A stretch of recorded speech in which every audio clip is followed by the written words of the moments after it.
হাসির রাজা, জ্ঞানের রাজা, রসিক রাজা।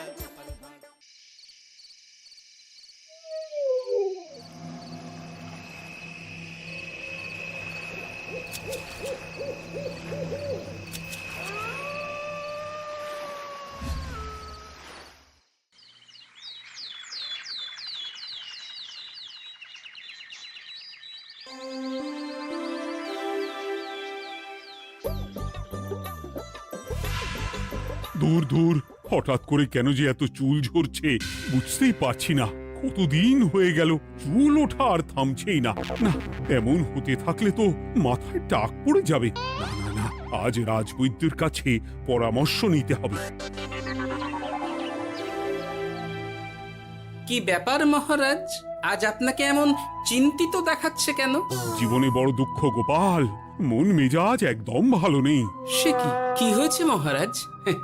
গোপাল থাকতে দুঃখ কিসের? আর বলো না, মাথার চুলগুলো আজকাল ঝড়ে পড়া পাতার মতো পটপট করে ঝরে যাচ্ছে।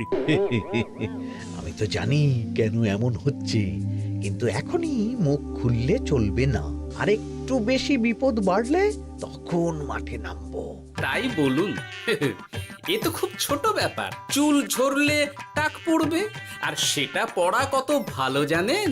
কথায় আছে, যত বড় টাক তত বেশি টাকা। তুমি চুপ করো তো বাপু। যদি টাক থাকলেই টাকা হতো, তাহলে তোমার টাকা কোথায়? যেটা বোঝো না সেটা নিয়ে কথা বলো না। তাই না তাই, মহারাজের ঝরছে চুল, চিন্তার ভাঁজ মাথায়। গোপাল যতই চেষ্টা করুক, চিড়ে ভিজবে না কথায়। তোমরা সকলে থামো তো দেখি। ও রাজবৈদ্য, তুমি এর কিছু উপায় বলো। আগে মহারাজ, অনেক সময় দেহে ওই লৌহের পরিমাণ কমে গেলে এমন চুল ঝরে। আপনি বরং পালং শাক, ওই কিশমিশ, কলা ও আরো কিছু ফল আমি বলে দিচ্ছি, সেগুলো বেশি করে খান। আচ্ছা আচ্ছা আচ্ছা, তবে তাই করে দেখি।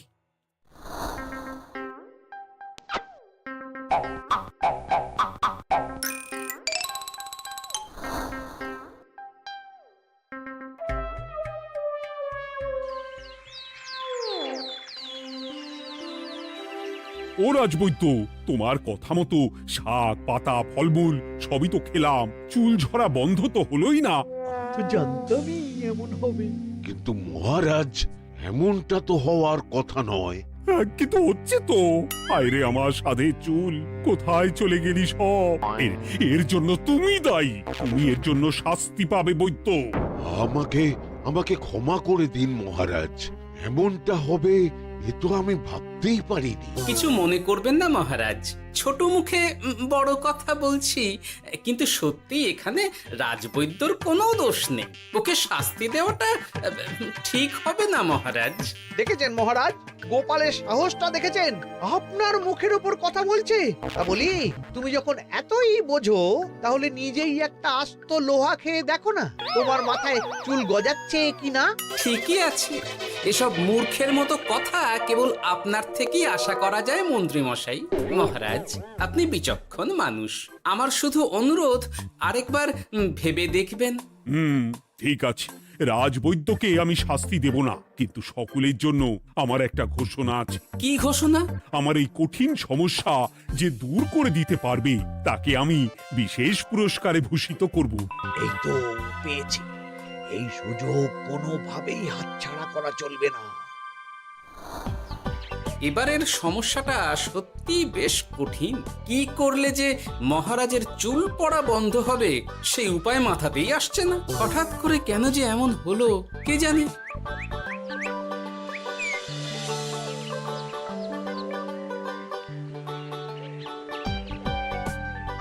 ও মা, তুমি এসে গেছো? একটু বসো, আমি তেলটা মেখেই হাত ধুয়ে খাবারটা বাড়ছি। হ্যাঁ, সে ঠিক আছে, কিন্তু তুমি কিসের তেল মাখছো এটা? কি আবার মাথার চুলের তেল? এখানেও চুল, ওদিকে মহারাজেরও চুল ঝরে পড়া নিয়ে আমরা সবাই হিমশিম খাচ্ছি গিন্নি।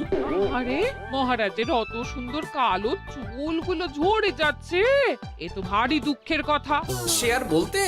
ওই জন্যই তো আমি বাবা মাথায় এই জড়িবুটি তেল মাখি, এতে চুলের গোড়া শক্ত করে, চুলকে ভালো রাখে, নতুন চুল গজায় সব। হ্যাঁ কি কি বললে? নতুন চুলও গজায়? সত্যি? হ্যাঁ, বাহ, তাহলে আর চিন্তা কি। আমাকে এই তেলটা একটু দিতে পারবে গিন্নি? মহারাজকে দিয়ে আসি। উনি বলেছেন যে ওনার সমস্যা দূর করতে পারবে তাকে উনি পুরস্কার দেবেন। ওমা, এই তাই নাকি? এ তো দারুণ ব্যাপার গো।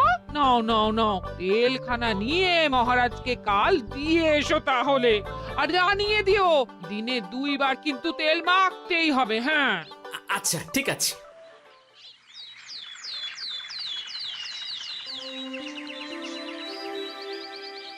কোনো উপায় খুঁজে পেলে তোমরা?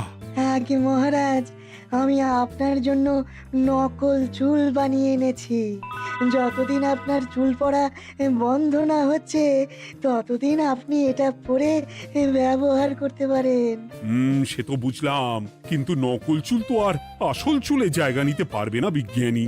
আসল চুলের কথা ভেবে আমি আপনার জন্য কেশুত্তে পাতা এনেছি মহারাজ। আচ্ছা বেশ। তা গোপাল, খুব তো আগের দিন বকবক করছিলে, তুমি কি এনেছো শুনি? সেটা যথাসময়ে দেখতে পেয়ে যাবেন মন্ত্রী মশাই। এটা জড়িবুটি তেল মহারাজ, আমি এটা আপনার জন্য এনেছি। এতে নতুন চুল গজায় আর চুলের স্বাস্থ্যও ভালো হয়। আমার গিন্নিও ব্যবহার করে এটি, তবে দিনে 2 বার করে মাখতে হবে, তাহলেই ভালো ফল পাবেন মহারাজ। বাবা, তাহলে তুমি কেন মাখো না? আচ্ছা, আপনার সমস্যাটা ঠিক কোথায় বলুন তো মন্ত্রী মশাই? মহারাজের জন্য কিছু আনলেও কথা শোনান, না আনলেও কথা শোনান। সত্যি তো মন্ত্রী, কেন তুমি সব সময় গোপালের পিছনে পড়ে থাকো বলো তো? এরা তো তাও সবাই কিছু না কিছু আমার কথা চিন্তা করে এনেছে, তুমি তো সেটাও করনি। না, আসলে মহারাজ, আমিও ভাবছিলাম আপনার কথা, কিন্তু থাক, বুঝেছি। আহ, দারুণ। তেলের গন্ধটাও খুব সুন্দর। গোপাল, তোমায় অনেক ধন্যবাদ। আশা করছি ব্যবহার করলে খুব ভালো ফল দেবে। একদম দেবেই মহারাজ। দূর বাবা, ভেবেছিলাম এক, হলো আর এক। কোথা দিয়ে যে গোপালটা মাঝখান দিয়ে এসে নাক গলিয়ে ঢুকে পড়ে, খুব শক্ত পুরস্কার নেওয়ার। দেখাচ্ছি মজা।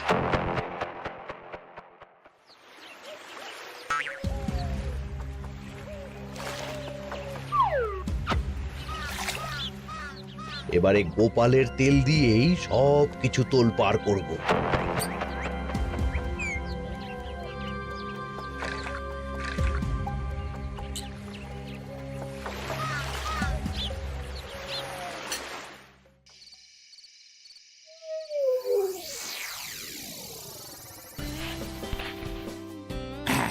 ব্যাস, হয়ে গেল 2 বার মাখা। গোপাল বলেছিল এতেই ভালো ফল পাব, কিন্তু এখন মাখার পর মাথাটা কেমন জ্বালা জ্বালা করছে মনে হচ্ছে। হয়তো নতুন চুল গজাবে বলে এমন হচ্ছে। কাল সকালে বোঝা যাবে। এতক্ষণে বোধহয় ছোট ছোট চুল গজিয়েই গেছে। কি এটা চুল গজানোর তেল ছিল নাকি পড়ে যাওয়ার? হে ভগবান, যেটুকু বাকি ছিল সেটাও ঝরে পড়ে টাক পড়েই গেল। হ্যাঁ, গোপালই হলো যত নষ্টের গোড়া। আজ আসুক সভায়।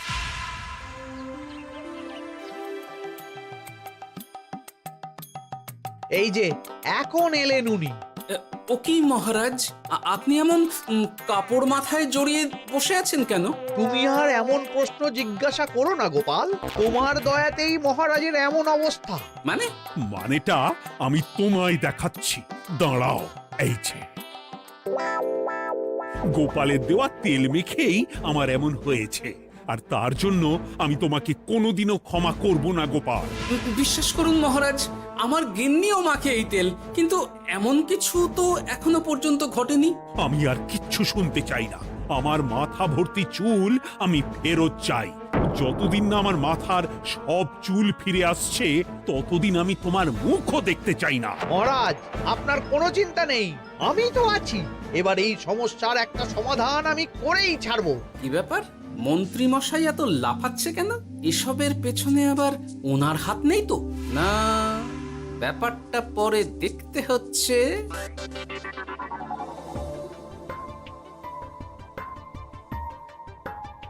আমি বলি কি মহারাজ, এই সময়টা বরং আপনি নকল চুলটা মানে মানে পর চুলা ব্যবহার করুন। হ্যাঁ, অগত্যা কিছু তো একটা গন্ডগোল আছেই। গিন্নিও তো রোজ মাথায় তেল মাখে, কই এমন তো হয় না। মন্ত্রী যদি কিছু করেও থাকে তাহলেও হাতে নাতে ধরবো কিভাবে? ও কি গো গোপাল দাদু, এখন এই সময় তুমি রাজসভা ছেড়ে এখানে? তোদের দাদু আর রাজসভায় যাবে না রে? কি বলছো গো? কেন? আর কেন, বিনা দোষে এমন শাস্তি। তোমায় শাস্তি দিয়েছে? তুমি শুধু বলো কে তোমার সাথে কি করেছে, বাকিটা আমরা বুঝে নিচ্ছি। আচ্ছা বলছি, কৃষ্ণনগরের মন্ত্রী মশাইয়ের বাড়িটা কোন দিকে একটু বলতে পারবেন? কৃষ্ণনগরে নতুন নাকি? আগে তো আপনাকে কখনো দেখেছি বলে মনে পড়ছে না। হ্যাঁ, আমি এখানে থাকি না, আমি এখানে আমার কাজে এসেছি, তাই মন্ত্রী মশাইয়ের বাড়ির ঠিকানাটা যদি একটু বলে দেন। নিশ্চয়ই, এ পথ দিয়ে সোজা চলে যান, তারপর কিছুটা ডান দিকে গেলেই পেয়ে যাবেন। আচ্ছা, অনেক ধন্যবাদ। ভিন গাঁয়ের লোক মন্ত্রী মশাইয়ের বাড়িতে, ব্যাপারটা বেশ সন্দেহজনক লাগছে।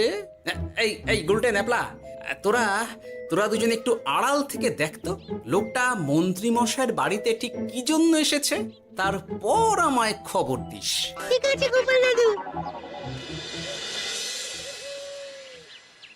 তোমার আবার এখানে আসার কি দরকার ছিল?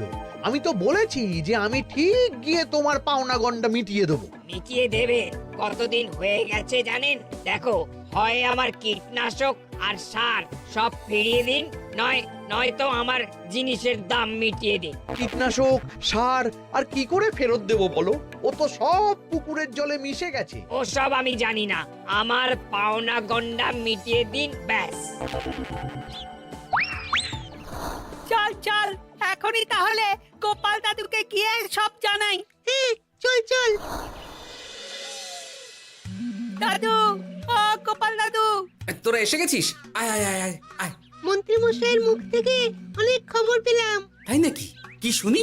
মন্ত্রী মশাই ওই লোকটার কাছ থেকে অনেক কীটনাশক সার নিয়েছে, কিন্তু এখনো জিনিসের দাম মেটায়নি।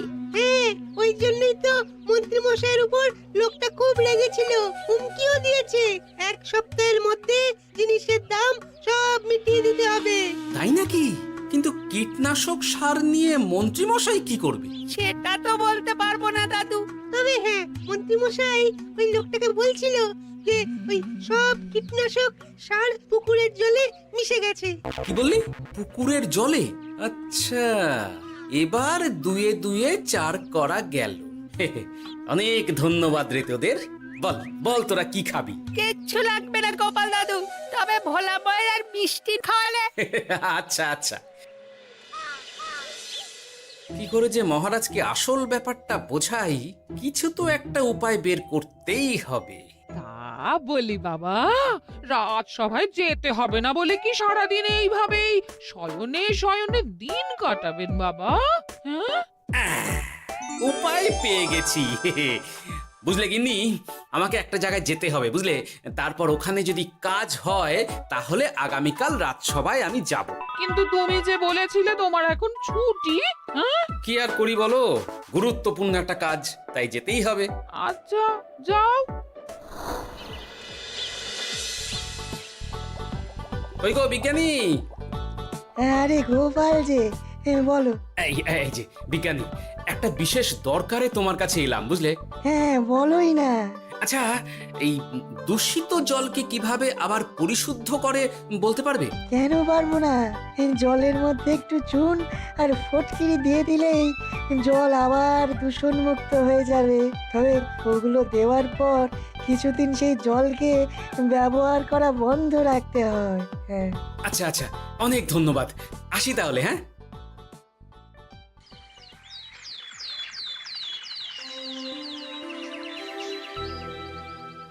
ছায়া পড়েছে, ছায়া পড়েছে। আমি বেশ বুঝতে পারছি তার ছায়া পড়েছে এখানে। কার ছায়া পড়েছে? আজকাল তোর মাথা থেকে অনেক চুল ঝরে পড়ছে, তাই না? আগে হ্যাঁ সাধু বাবা, আপনি একদম ঠিক কথা বলেছেন। ও বাবা, এই আবার কোথা থেকে উদয় হলো? আরে আমি একা গিয়ে সেই স্নানের পুকুর পরিদর্শন করতে চাই। যথা আজ্ঞা বাবা।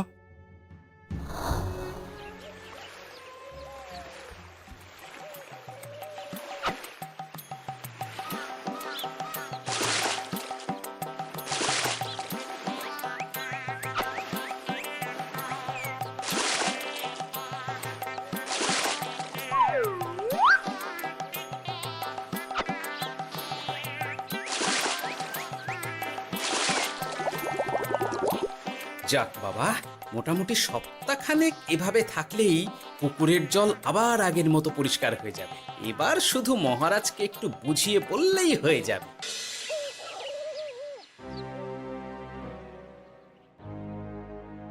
কি বুঝলেন সাধু বাবা? আমার অনুমানটাই ঠিক ছিল। পুকুরের জলে কালো ছায়া পড়েছে, কুদৃষ্টি পড়েছে, তাই এমন হচ্ছে। সে কি? কি কালো ছায়া? যত সব বাজে কথা। জল দূষণ করলাম আমি, আর দোষ পড়ছে কালো ছায়ার উপর। তাহলে এখন কি হবে? চিন্তার কোনো কারণ নেই। আমি মন্ত্রপুত ভস্য ছড়িয়ে দিয়েছি। 1 সপ্তাহ ওই পুকুরের জল স্পর্শ তো দূর, পুকুরের কাছেও যাওয়া নিষেধ। তাহলে আমার মোহরের কি হবে? যথা আজ্ঞা সাধু বাবা। ও কি, তাহলে মহারাজ এতদিন স্নান করবেন কোথায়? সে কথা কাউকে চিন্তা করতে হবে না। মহারাজের ওপরে কালো ছায়া পড়া জল পড়েছে, তাই আগে সেটা শোধন করতে হবে। আমাকে তাহলে কি করতে হবে সাধু বাবা? আমার শিষ্য গোপাল আমাকে আগেই এই বিষয় জানিয়েছিল। আমি তার হাত দিয়েই তোর স্নানের জল পাঠিয়ে দেব। তাই আগামী 1 সপ্তাহ সেই জল দিয়েই তোকে স্নান করতে হবে। কি গোপাল? দেখছো তো মন্ত্রী, গোপাল আমাকে কত ভালোবাসে। আমি ওকে কত কথা শোনালাম, কিন্তু না না না না, কাল থেকেই আমি আবার গোপালকে রাজসভায় ডেকে আনবো। আমি আসছি, আমার কাজ হয়ে গেছে। আর হ্যাঁ, তোর স্নানের পুকুরের চারিদিকে প্রহরীর বন্দোবস্ত কর। কাক পক্ষীও যেন ওখানে প্রবেশ করতে না পারে। আচ্ছা বাবা, আচ্ছা।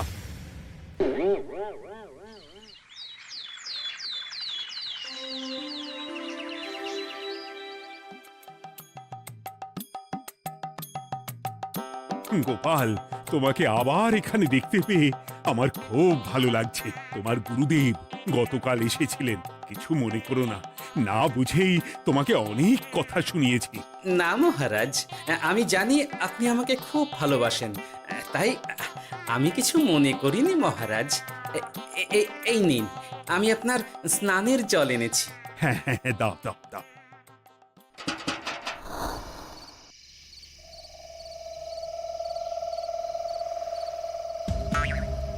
ও বাবা, পুকুরের কাছে যে গিয়ে দেখবো সে উপায় নেই। চারপাশে প্রহরীতে ভর্তি, তাহলে কি সত্যি সত্যি কালো ছায়া পড়েছে? ভালোই হলো, পাওনাদারকে বলে দেবো কীটনাশকটা জালি ছিল। হি হি।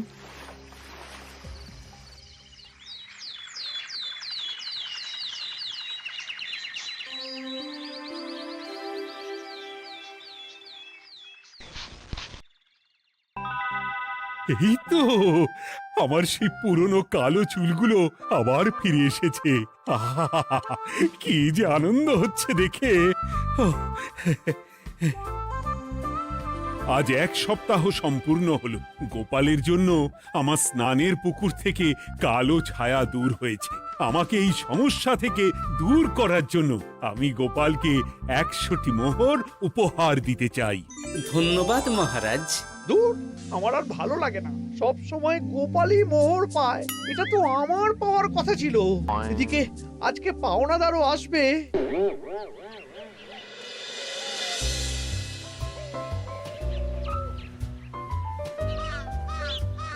গোপাল দাদু, ওই লোকটা এসে গেছে। আচ্ছা, আসছি। এটা তো মন্ত্রীর বাড়ির দিকে রাস্তা। আমরা তাহলে ওদিকে কেন যাচ্ছি গোপাল? আপনার পুকুরের আসল রহস্যটা কি সেটা আপনি জানবেন না মহারাজ। মানে নিজের চোখেই দেখুন, তাহলে বুঝতে পারবেন। আর একটু সময় দাও আমায় ভাই, এমনিতেও তোমার কীটনাশক কোনো কাজের নয়। কি এখন এসব কথা? আর একদিনও সময় দিতে পারছি না। একটু বোঝো, একটু। সব আমি মহারাজের পুকুরের জলে মিশিয়ে দিয়েছি। মন্ত্রী, তুমি তাহলে সেই কালো ছায়া? মহারাজ, আপনার পর্দা ফাঁস হয়ে গেছে মন্ত্রী মশাই। তুমি তাহলে সবটা জানতে? একদম প্রথম থেকে। রে, খুব জোর ফেঁসেছি। এদিকে পাওনাদার, ওদিকে মহারাজ, এখান থেকে কেটে পড়তে হবে। গন্ডগোল করে আবার পালানো হচ্ছে তবে রে। বলো, কেন করেছিলে? মহারাজ, আমি ভেবেছিলাম আপনার সব চুল উঠে গেলে আমি আপনার কাছ থেকে চুল গজানোর ওষুধ দেওয়ার নামে অনেক টাকা লুটবো। কিন্তু সেই ভাবনা ভাবনাই থেকে গেল, সেগুড়ে যে বালি হয়ে গেল। ভাবা যায় চুলের জন্য চুলোচুলি, হ্যাঁ? হাসির রাজা জ্ঞানের রাজা রসিক রাজা